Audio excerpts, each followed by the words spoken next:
Hey y'all, welcome to the Devon A. Morris Unfiltered Call-In Show. Have a seat.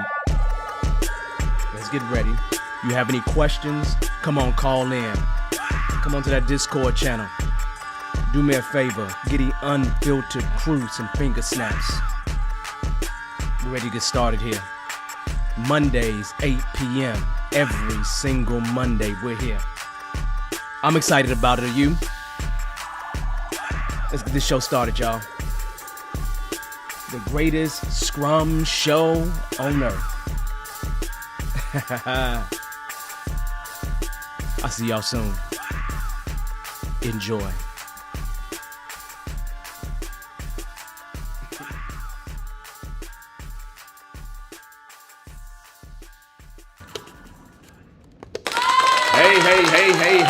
Hey, how y'all doing today? We got a topic. This topic is leveraging Scrum in non-development environments, projects, whatever this is, right? I did this presentation for someone. I figured this would be a topic that we would go with. So we'll talk about that. But here's the deal. If you don't know me, my name is Devon Morris. I am your guide on this show. I'm here to help answer your questions about Scrum, Agile, entrepreneurship, those kind of things, right? And this show is always recorded, so it's always available for people on YouTube. So if you're out on LinkedIn, if you want to interact with us, come join us on YouTube, right? If you're on Facebook, which I don't check Facebook at all, you may want to come over here and check us out, right? So I want to make sure I jump on LinkedIn real quick to make sure that I open this up so we're good to go over on that end, if I get an opportunity to do that. But, how have you all been?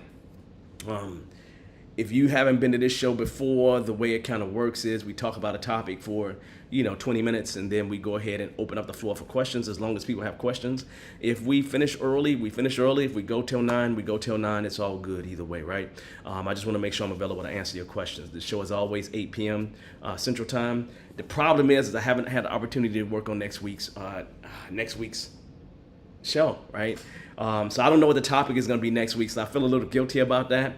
Other than that, it's been an interesting week for me. Just, the beginning parts of school, and then, you're just doing all the stuff that you need to do, right? And so just family stuff is going on, just lots of stuff, right?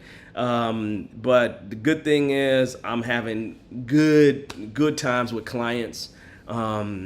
And probably that's where, I'm the most excited in terms of days and weeks and everything else, is the time that I spend with clients. And that right there is keeping me excited, like literally keeping me really excited, keeping me going, keeping me really, really enthused, right? I always get this extra energy when I'm working with clients. Other than that, the next next CSM is going to be really in July. I got a 2-day one. I haven't done a 2-day one in a well, that's a lie. Private, I do 2 days.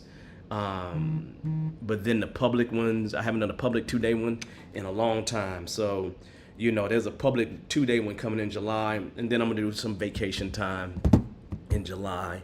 And then, also in July is gonna be the Agile gathering, the Agile Alliance Conference. So I'm gonna attend that, just because I need to show my face. And then next year, I think I'm gonna go speak at some of these events. So that's at least in my head what I'm thinking, right? I'm trying to get the heavy lifting. Well, I can't say that way. I'm trying to get the classroom work of the PhD out the way, and then once I get in a dissertation, start making the rounds then, because I feel like I'll have a different kind of time, even though that's going to be heavy work, right? But I feel like my time is going to be a little bit different, right? So everything is a little slow motion for me, because I am spending like 40 to 60 hours literally in class. What else is going on other than that? Not a whole lot, man. Not a whole lot. Just the regular busyness that I'm busy with. You know what? I'm trying to find a show to watch that's gonna. You know what I do? Let me tell you what I do, which is, some of you all may do this. I use TV to reward myself. As a kid, I grew up with TV, and I learned a lot of stuff from TV as a kid, right? Sesame Street, all those kind of things. I learned lots of stuff from TV, right? And even today, if I watch any TV, it's kind of historical in nature. It's kind of documentary type stuff. Is what my preference is. Sometimes I watch other things, but I try to watch those other things as rewards to myself, right? I really do, right? So I found the show that I'm gonna use as a reward for myself. There's 4 seasons in, so it's like, okay, it's 4 seasons in. This is cool, but the other side of that we'll get to. So on that note, as I always say, make sure you say hello, say hi, do all those wonderful and great things. I didn't get on LinkedIn. I'm gonna try one more time to jump on LinkedIn before we get started, so I can always have it open to some degree, so then we can be good to go in that arena.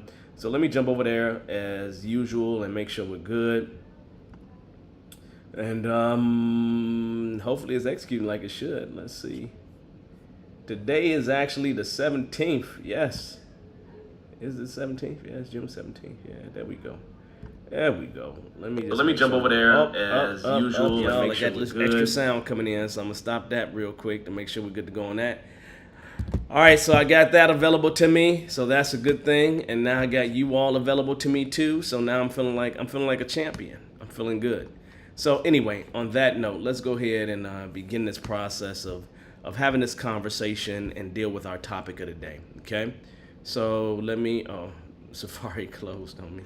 So, oh well, I can't do anything about that. All right, so let's talk about this topic, right?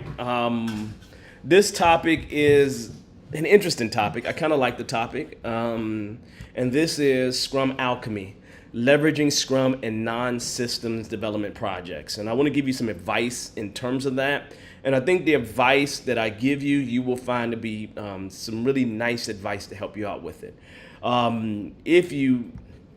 If you've been on the rock, you may not have noticed that there's a lot of people using Scrum outside of IT, beyond software. Basically, it's been a movement for, like, when I say Scrum beyond software, that's been around at least 10 years. At least 10 years, right? At least 10 years. And so the movement beyond software is been around for a long time. And I've used Scrum outside of software many a times. And to this very day, I kind of do it as well. But I want to get into brought the show up. I didn't mean to do that. You all know me. My name is Devon Morris, right? You all know my certifications. You know the kind of organizations I've been at. We're not going to worry about that too tough there. You can always pause that if you want to see more. You all should know Scrum as well. I'm not really going to jump into Scrum, but if you have any questions about Scrum, you're welcome to bring them up during the show. Take a snapshot of this. This is Scrum as of the 2020 Scrum Guide. They may come out with another one in the next year or so. We'll see. But this is the latest, greatest updates in terms of Scrum. Let's go ahead and give you some general thoughts, right? My first thought is really simple. The Scrum Master and the CSM. You do not have to be a certified Scrum Master, obviously, to utilize Scrum in any kind of way. Scrum is free. And so having a CSM is valuable, but I will always continue to say that I believe certifications are about marketability versus anything else, right? For me, it's always been about marketability. Maybe for some people, it could be about achievement or anything like that. I know probably getting this PhD for me would be more about achievement than anything else. But, it doesn't matter whether you're a CSM or you're or not, right? The idea is that when we talk about this, we're talking about applying Scrum on non-development, non-IT projects or products that involve adapting really the Agile principles and Scrum to fit beyond technology. So that's what you're really doing here. Probably some of the biggest things that you need to think about is going to be the core of what Agile is all about. When you think about flexibility, collaboration, continuous integration, you start doing customer focus, and then the places that I have personally seen Scrum beyond software has been, I've seen it in marketing, I've seen it in HR, I've seen it in education, I've seen it in construction, right? I've seen it in some other places, but those are the main places that I've seen it. You know what? I got something I want to try here, y'all. And y'all tell me if y'all like this, if you think it's crazy. I did this the other day, so you tell me what you think. You see me? You see how I popped up in the corner there? You see that? Ain't that? I said to myself, I'm gonna put myself in the corner. So anyway, I'm gonna change this in a minute, but I just wanted to just do that because it looked like it was fun to me. So that being said, let's talk here, right? One of the biggest things that you want to do is you want to maximize Scrum in those environments, but there are other environments where you can maximize Scrum. And I want you to really, really take this to heart, right? First and foremost, right? You want to emphasize collaboration and communication. One of the ways to emphasize collaboration and communication is actually with the Scrum ceremonies. Now, for those people that do not know, when I say Scrum ceremonies, I am saying a few things, but probably at the top of the list is when I say the Scrum ceremonies to you, I'm also saying to you the Scrum events, that's what we call them today, or Scrum rituals, or the Scrum meetings, right? You'll hear those terms. So when I say ceremonies here, don't get panicky. It's nothing new. We call them events today. I just wanted to say ceremonies because I just wanted to bother you. So that being said, let's continue to talk. The thing about the Scrum ceremonies that's really important is when you think about things like the stand-up, the sprint planning, sprint reviews, the retrospectives, their main objective is to enhance communication, to enhance collaboration. That's the real purpose of those events, is to get us together to do these amazing and great things that we're trying to get done. If you're not getting that from those events, then you're not doing something correctly, right? Because those events are completely about collaboration and communication. When you really think about the events in general, they're about transparency, opportunities to inspect, opportunities to adapt. You get that in every single event, and you adapt and you inspect certain things. So realistically, you have an opportunity in those ceremonies. Now, here's the deal.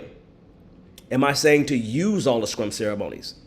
I'm not saying to use all the Scrum ceremonies. They may not all be valuable for you, right? I use Scrum for my fitness routine. I have month-long sprints. And here's the deal. Fact. So you understand. I have these month-long sprints, and the first thing that I should tell you is something really very simple. I don't do daily scrums. Well, I don't do daily scrums because I'm the only person on the team. I'm the developer, I'm the product owner, and I'm the Scrum Master. There's no reason for me having daily scrums, right? There's no need for me to daily synchronize. If I need to synchronize, I find a way to do it. But the idea is really very simple. I just go at it the way that I'm supposed to go at it. Nothing special, but I do, right? And so I utilize these Scrum ceremonies to help me with collaboration and communication. Also, another thing that's really important that's going to help with collaboration and communication is those cross-functional teams. You know, I'm working with some teams now called fusion teams, and a fusion team is designed as a cross-functional team for the express purpose of breaking silos, right? And so you want to build teams that include all the necessary expertise. If that means departments to you, that's fine. That can get you to a place where you can innovate and address whatever challenges that you need to along the way. So this is extremely important. So just a step in the right direction, just making sure you emphasize collaboration and communication. Here's the deal.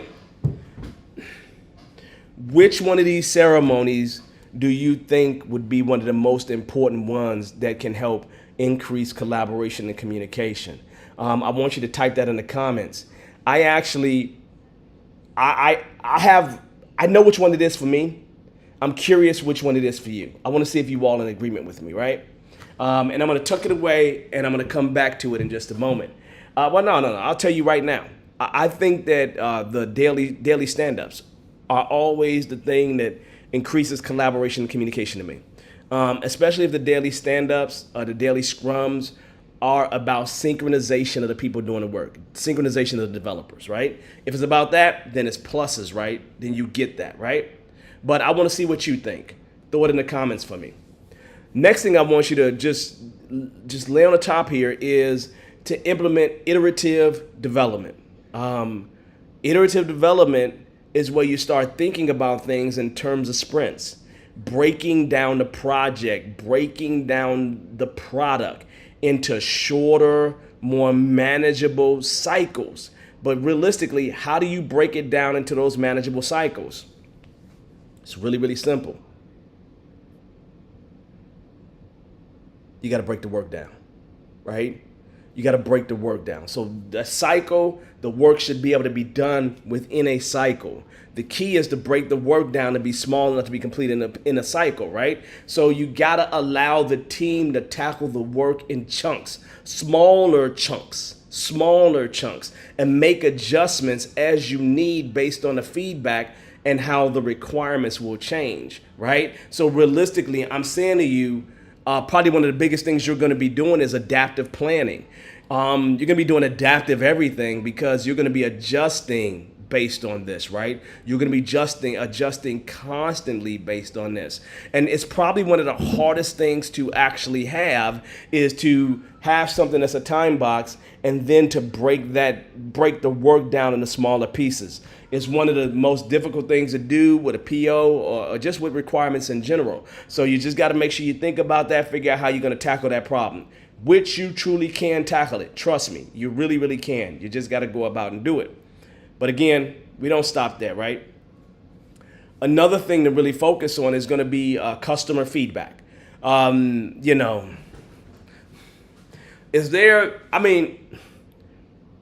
What's more important than customer feedback? Like literally, y'all, could y'all tell me what do you think is more important than customer feedback? I'm trying to think. What in the world is more important than customer feedback? Right? The person is utilizing this thing. The person is paying the money for it. Literally, what's more important than customer feedback? If you can think of something, throw it in the comments. Like I can't think of anything more important than customer feedback. So the biggest thing is to collaborate with that customer, right? Engage the stakeholders, the users, the customers, hopefully throughout the effort on a regular basis. Yeah, we do that in a sprint review for sure. But I'd love for you to get feedback from them, find ways to have touch points with them where you can make sure that their needs are being met. The project or product needs are being met. This becomes extremely critical because it's a part of inspecting and adapting, right? When you put it in front of a stakeholder, that's an inspection. And they will let you know what types of adaptations that you would need if it doesn't meet the expectations, right? And so I'm like, okay, great. Okay, that's cool. That's good. Another place where the feedback is going to help is with that product backlog. Because when you have a sprint review, you get feedback on whatever it is you produced. The thing that's really interesting about that is it starts to change that product backlog. That product backlog starts to morph and it starts to better fit what the user is looking for, that customer is looking for, what the product owner is looking for. And it's the feedback that evolves that product backlog. And you want a product backlog that evolves based on that feedback. I get things that emerge, but I'm not talking about emergent, things that pop up out of nowhere, things that arise. I'm not talking about that. I'm talking about that feedback that changes the product backlog, because the feedback that's going to change the product backlog is the feedback on the product specifically, right? And so where do you want to get that feedback from? Really the customer, if you can. Really the customer, your user base, right? This will make sure that you can prioritize that product backlog accordingly, right? Based on what you're hearing from what the needs of the customers are. That will also put you in a position where the most valuable things will be the first things that you really truly work on. You want to be in a position where you can do that. And if you're in that position, then you're doing yourself a great service at that point. This is really one of the biggest things. And I love this because it's one of the things that's usually missing. A lot of times I run into situations where the customer's just not available at all, right? Just not, right? And they're not involved. The stakeholders are not involved. None of them are involved. And that right there sucks because you're not getting the feedback that you need to get. And you should get that back as early and as often as possible. I'm gonna have to keep moving, y'all, because we got more stuff to talk about here, right? And so the next thing is to make sure that we facilitate continuous improvement. We talked about feedback from the customer, which definitely has an impact on product, right?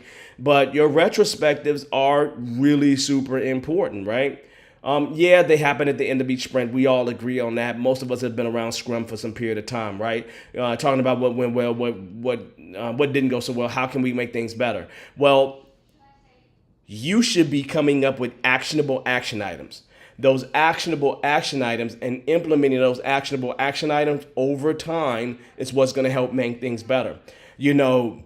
I'm telling you right now, when I have teams, usually by the time we're done with the third sprint, my team is at the point where they're starting to enjoy the retrospectives because they're starting to see that the retrospectives are having an impact on the current work that they're doing. And it usually ends up with the developers having more time to actually do development, or we end up fixing small little things that ultimately make our metrics look better or whatever it is. But ultimately the team looks better is what we see, right? And this is going to be important for non-tech products, right? Because we want to make sure the process is improved over time. And especially if you're brand new, like you just started doing this in HR or something like that, you want to get that feedback immediately to see what's working and what's not working in terms of the process. That's going to be really, really important. So I definitely would say those retrospectives are key. Incremental delivery is another way you need to think about how you can do this work. Now, why am I bringing up incremental delivery? I'm not saying incremental delivery in a way where we're delivering stuff where the customer doesn't perceive value. Like when I say incremental delivery, I'm talking about, increments of the final product, right? And an increment of the final product, those increments, as we step along the way, we want the customer to perceive value along the way, right? There's a lot of, like when I have my product owners think about releases, thinking about something that they want to deliver, one of the biggest questions that I say as they're packaging whatever it is, will the user, right, perceive any value from this release? And if the answer is no, my question soon is, well, why are we releasing it at all? Why are we making it available? Now, if you think to yourself, if your increment towards your final product is valuable for the user, and you have 10 of those that you put together that's going to be in that final product, it's almost impossible for you to have a final product that's not valuable for the user, right? And so to me, those are just those nice steps in terms of incremental delivery and how you can think about it so you can make sure you're making things better, right? This gets you that tangible feedback, right? And allow stakeholders to really get themselves involved to some degree. But it doesn't just stop there, right? And I'm probably gonna have to go a little bit faster. I think I got 2 or 3 more items here. Another one that I think can be borrowed tremendously from is utilize visual management tools, right? It's like when I began this Agile process, we had what I would call information radiators. Who remembers information radiators? Right? You remember us calling, task boards and burn charts information radiators? Does anybody understand why we call them information radiators? Right? If you don't, the primary reason why we call them information radiators is because the information was one way. It was unidirectional, right? And then in the lean world, we'd have visual controls, which means it was bidirectional, right? But when you think about task boards and burn charts, they are information radiators, right? They are visual tools to help us to track progress, to track what we thought we was going to do and how we're actually doing against that, right? These bring about transparency and accountability. However, when COVID happened, right? COVID-19, the pandemic, new tools popped up that were truly what I would call major collaboration tools that, simulated in-person contact. So when you think about Miro, whatever you call it, Muro, man, those tools, like I have seen a team do everything in Miro, everything in Miro. Everything. The product backlog is in Miro. Everything is in Miro. So they manage everything in Miro, right? Never seen that before. I remember having car walls with everything on it, right? I remember that, right? And I'm thinking and looking at Myro, I'm just like, this just gives me that same feeling, right?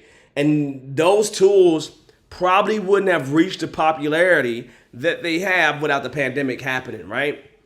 Because again, and I'm not downing in person, right? In person is the best. It will always be the best. But that simulation of those visual management tools, like those new collaboration tools, I think is a major plus, right?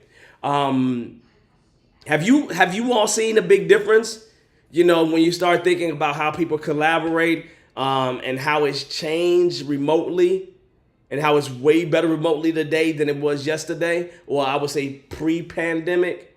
It's like I'm starting to think about the world as pre-pandemic and post-pandemic, right? Am I wrong for thinking about the world in that kind of way?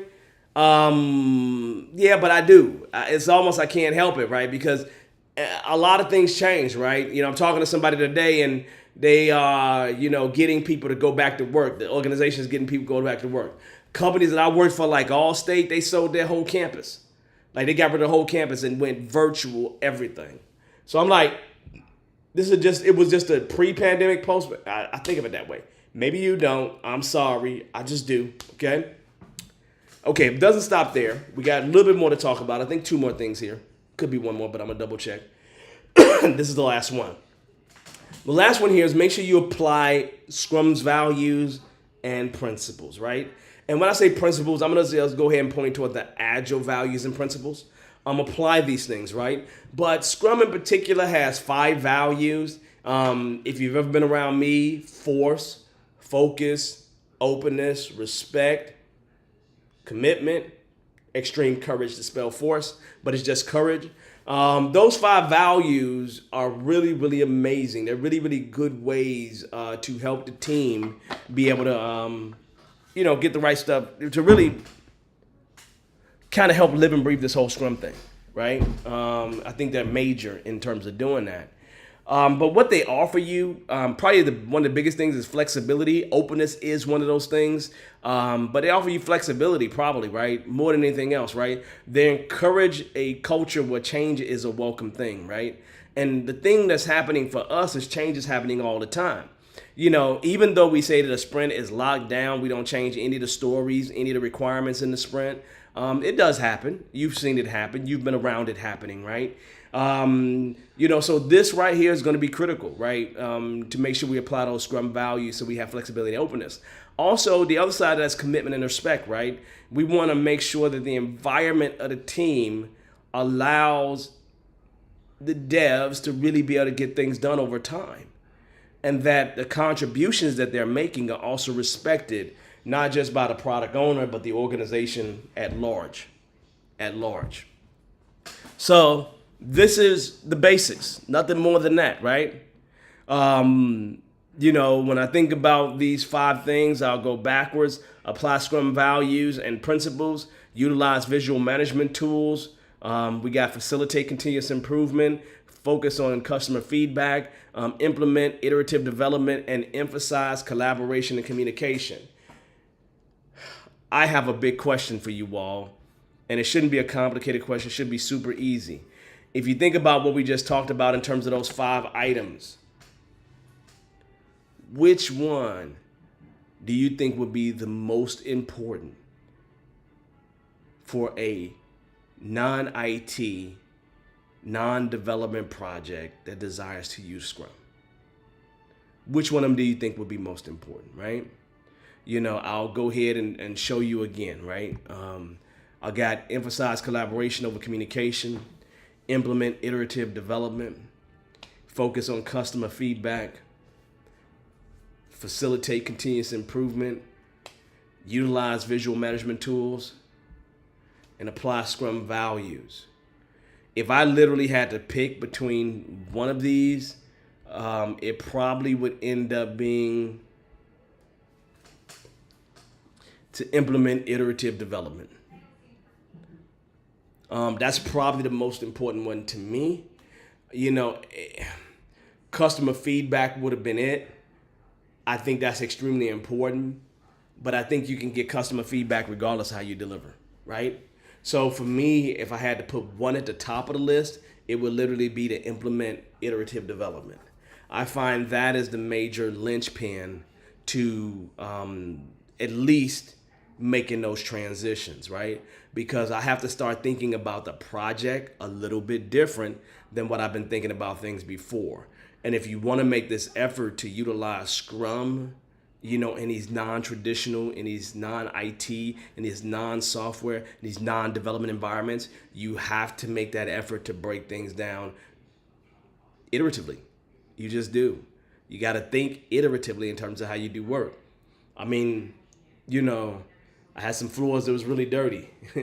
Each day I did a section of the floor, right? Or at least an area, right? In terms of mopping and steam. I could have did it all at one time, but I always think of things in a very iterative, incremental way. I just really can't help it because I've been doing it so long.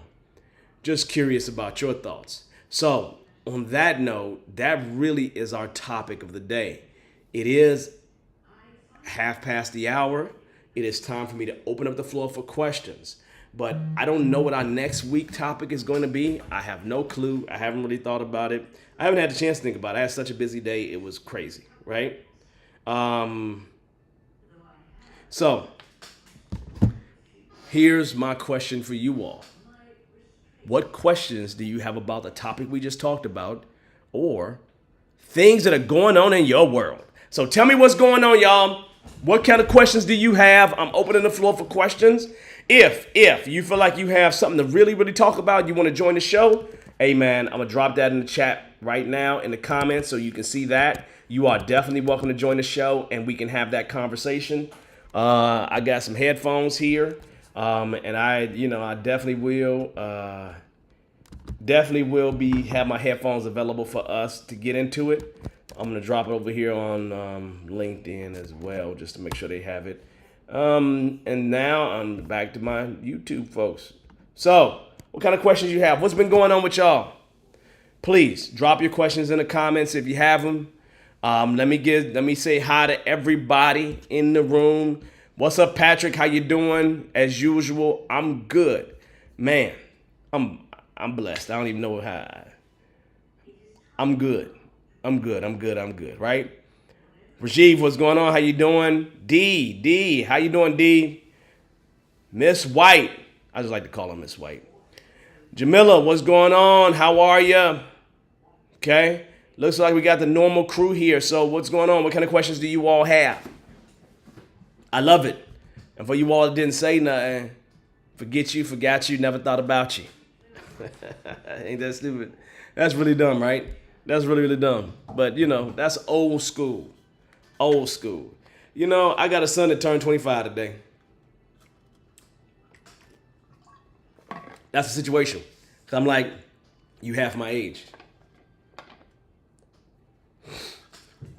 That's some interesting stuff, isn't it? So I said, whoa, that's an interesting thing. So, life continues to go, and I like to keep living the life, right? So nothing but good things, right? Let's see. Miss White, what tools are being used to evaluate individual developers? There's a push to see how much developers are doing. Counting story points is not the way.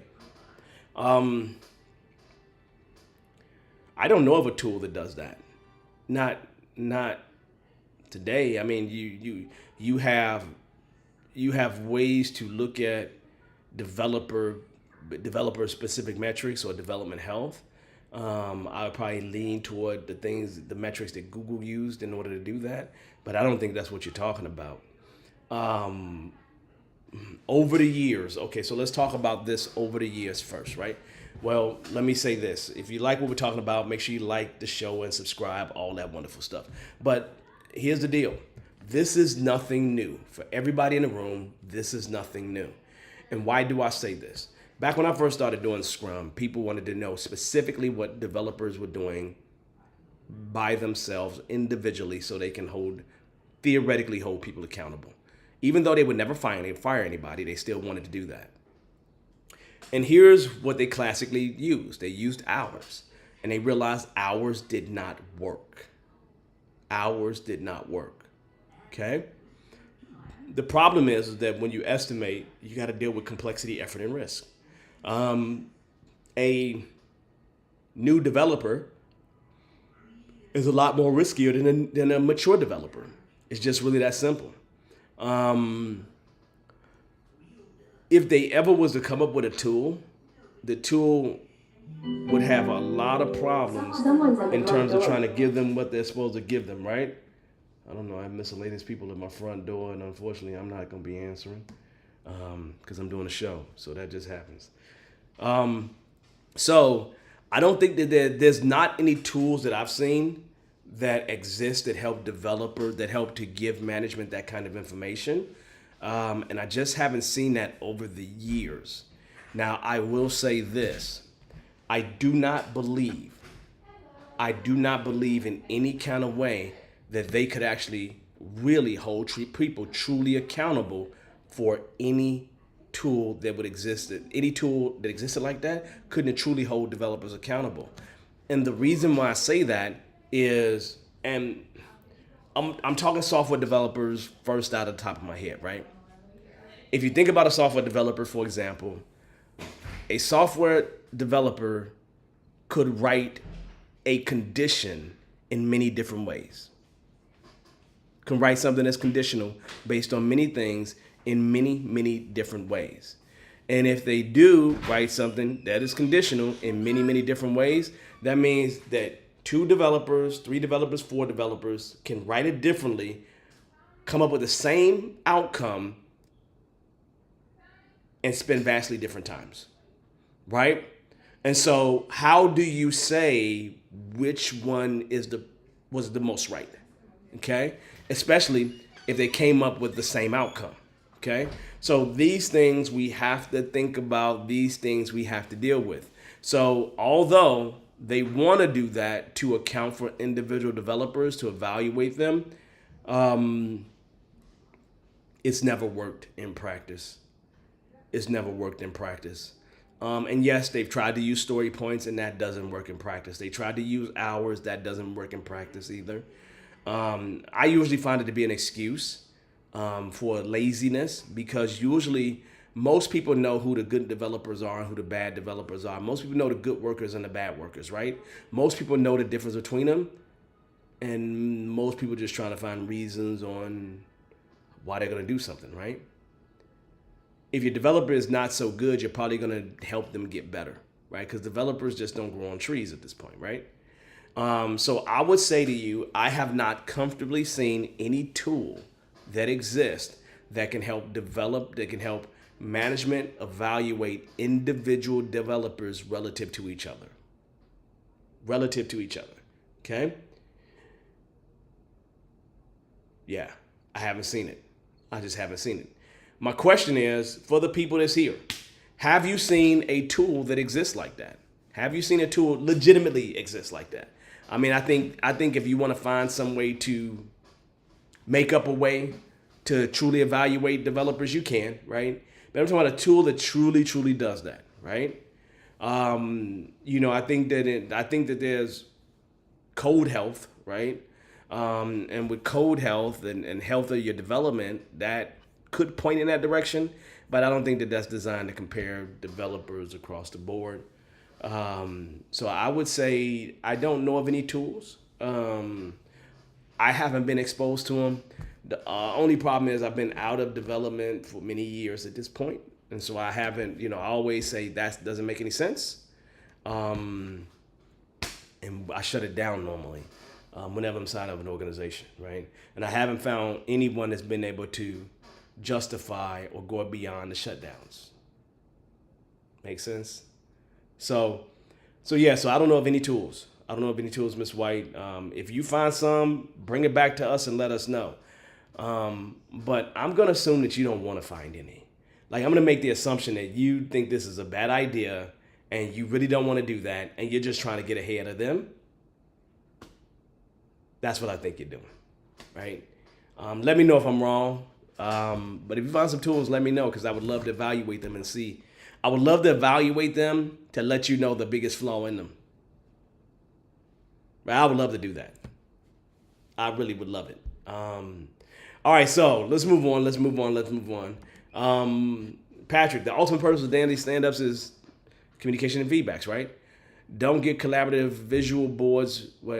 Don't great collaborative visual boards reduce the need for the daily stand up? Yes. Yeah, I'd agree. I'd agree. I mean, if I'm being really honest, probably the thing that reduces it even more is them collaborating outside of it. Whenever I've had teams, and Patrick, you probably know this. I'm assuming you may have experienced this yourself. Whenever, period, whenever I have had a mature team that's been together for a while and they work well together, I find that they have less interest in the daily stand-ups, the daily scrums. And the main reason why they have less interest in the daily scrums has everything to do with the fact that they talk a whole ton just in daily life. Like just being at work, they're constantly communicating with each other, right? And so that normally eliminates the need for daily scrums, right? And I've seen it happen. I've had multiple teams where it happened on. And I remember trying to force one team to continue doing them, and they rebelled. They just were like, this makes no sense. And I agreed with them after a while, right? So I'm just like, okay, that's interesting. So I would be, so in terms of that, I would say collaborative visual boards could very well reduce the need for daily stand-ups in many ways, right? If your daily stand-up is definitely a status meeting, those visual collaboration tools and everybody being them is definitely going to reduce it. It's definitely going to do something to it. The question becomes, is the visual management tool a good asynchronous way of communicating? I understand the statement. A good asynchronous way of communicating. Because a daily scrum is a synchronous way of communicating, right? A synchronous way of syncing up. So if you can utilize an asynchronous way of syncing up, like these tools, then I think it would be one of those things that could help you. And it would eliminate the need for the daily scrum. I really do, right? But that is, the collaboration tools will likely be more asynchronous than synchronous, right? And so, yeah, so I agree with you, Patrick. Let's see. Most assessments of developers revolve around how much work they complete. So most people final tools to estimate the work and to try to quantify it so it ends up to being relative. Yeah, I agree. I see that happen, right? And I would add to it that DORA is a set of metrics that are at the team level. But again, at the individual level, I don't know of anything. Like, I legitimately will say I don't know of anything that has been proven to work, right? And I'm not talking about proven to beat the team up. I'm not talking about that kind of stuff, right? So DORA would be that DORA is the exact thing that came to my mind, right? Maybe one day we'll talk about DORA in terms of metrics. But, that right there, I don't know of anything. It's something, I mean, you got my mind tweaked about it, right? Because I'm interested in looking up and seeing if I see anything, because it is a question. It's a question I've gotten recently, right? Working with an executive that is, thinking about metrics in an organization. And yeah, DORA is definitely a place where we're leaning toward. But again, team health, organizational health, those kind of things we're leaning toward, right? Not individual, just not individual level, right? So I just don't know of anything like that, right? Thanks. I will let you know what I find. Yeah, please let me know what you find. Yeah, I know you don't think it's a great idea, because I know you. We should definitely be measuring outcomes. It's just, the problem is when you're not looking at a team, the outcomes is associated with the completion of the output. But it is the people who understand how that output impacts the users where you get outcomes, right? And so we don't want to be at the place where we're measuring output. That final thing that they're doing. We don't want to do that, right? And the real question is, if management wants to know how well people are contributing, how do you measure that? How do you measure that? Because sometimes that's just a feel. I mean, if somebody who produce, let's see, 50% less output,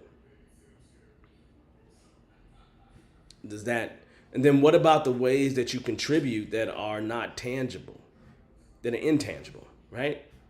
Because a team is just not about the tangible; it's about the intangibles as well. So how do you deal with that side of it? So it's all these things that come into play when you're trying to measure a person individually, right? So that's a tough one. I just have always took the stance, and I haven't found anything different. That I haven't found anything that guided me different from this stance, right? Where it just should not be done. Trying to get at people individually just shouldn't get done. Not for complex adaptive systems, right? For complex adaptive systems, you need specialized resources in order to get something done. Well, that means you're going to have multiple skills on a team with multiple experiences, right? All these things lean toward the fact that you should not be measuring individuals. You should be measuring the smallest unit of what it takes to deliver, and that's a team. So as far as I would go down would be that team level. I wouldn't go any further down than that, like legitimately. But again, me saying this to you ain't gonna help you at all in terms of how management thinks about it. It's just not. They're gonna still think about it however they think about it because that's what they're gonna do. And sometimes, it's just impossible to get around it. Just impossible. Just impossible. So, other questions, y'all. What else is on your mind here? Right? We talked about a couple things here. I think that was a good question. Really good question. And if you're a Scrum Master and you've been around any time, sooner or later you're going to see people asking for individual developer metrics, right? And last year, I had an organization where there was teams that was doing that. And then there was this dictate that came high from up high that just kind of where they was trying to do resource management. And so then they was doing resource management and people had to put in how many story points they had available, how much story points of capacity they had available, which means they was really trying to deal with everything individually. It just, you can see the direction they were going in, like a train's coming. And it was just like, nah, that's not. And then when I went to go talk to them about it, and it was just, there was no reason why they needed that information. They just thought it would be a good idea. Yeah, they literally thought it was going to be a good idea. I was like, nah, that ain't going to be a good idea. You crazy, right? You crazy, right? Difficulty of code for each developer has to write may lead to different outlooks. Yeah, absolutely. And how much they contributed. Meanwhile, each piece is critical to the output. Agreed, right? That's because we're dealing with complex adaptive systems. If we wasn't dealing with complex adaptive systems, then I would feel different. But we are dealing with complex adaptive systems, right? Which means things are just going to be different in every way possible. Every way possible, things are going to be different. Nothing you can do to get around that. I don't know how you get around that. Not in software development, not when it comes to raising kids, not when it comes to many, many different things. So, I don't know how you get around that, right? My statement is clearly only deal with it at a team level. Only deal with them at the team level. You feel me? So, that's a good thing. All right, y'all. What other questions do you have? What else is going on? Talk to me. Anybody doing anything big for the 4th? I know that's coming in the next 2 weeks. I don't really have any big plans. Normally my family goes to go see, around that time, we go see a little minor league baseball team with all the kids, right? I don't want to do that this year. I really don't. I'm tired, Anyway, we'll see. We'll see if I'm going to do that, right? Last time I did it, my little new niece, we was talking about unicorns. And I said that a unicorn eats chicken flavored grass. And she still talks to me about that to this day. That was like 2 years ago. Chicken flavored grass, the unicorn. So anyway, all right. So other questions, other thoughts. Any other questions? Any other thoughts? Right? Oh, that's nice. That's nice, man. Man, just make sure you go to the lakefront. Like, go to the lakefront, spend some time on the lakefront. Seriously. Like, I was in Chicago a couple weeks ago, and like 2 days before, 3 days before leaving, I was riding my bike right there on Lakeshore Drive. Like, I gotta get this in. Like, I just gotta get this in, right? And it was just so peaceful. It was so beautiful. It was so amazing. I enjoyed it so much. So yeah, Chi-Town all day, man. South Side all day, right? But yeah. For a family reunion, no, that's cool. That's good. That's really good. I love it. So yeah, have fun at the family reunion, especially since it's in Chicago. Well, I'm assuming you got family there, so they should be able to tell you everything that you need to do. Like, they can tell you every spot to go to, right? You know, I'm gonna tell you though, like, some of the best barbecue I've ever had recently is a place called Wilma's, but that's in downtown and Dalton. It was good too. It was good. It was really good, right? So that would be something would not be on your radar, because that's not like one of these. It's not like saying Giordano's Pizza. That's a little different, right? So yeah. So other questions? Any other questions? Are we wrapping this thing up for the night, y'all? Y'all tell me what's going on. Yeah. I'll just be chilling. So, okay, y'all. Well, I think that's going to wrap it up. I think we must be pretty good then, y'all. So, that being said, this has been amazing. It always is amazing. This was a great conversation. I do think in the future, I think we're going to have to talk about things like Dora and all those other things, just to kind of bring those things to people's attention. Living in the shy. Oh, well, yeah, no, that's good. Then we good, right? Yeah. Nah. Yeah, I love Chicago. I love Chicago. I hate the taxes, though.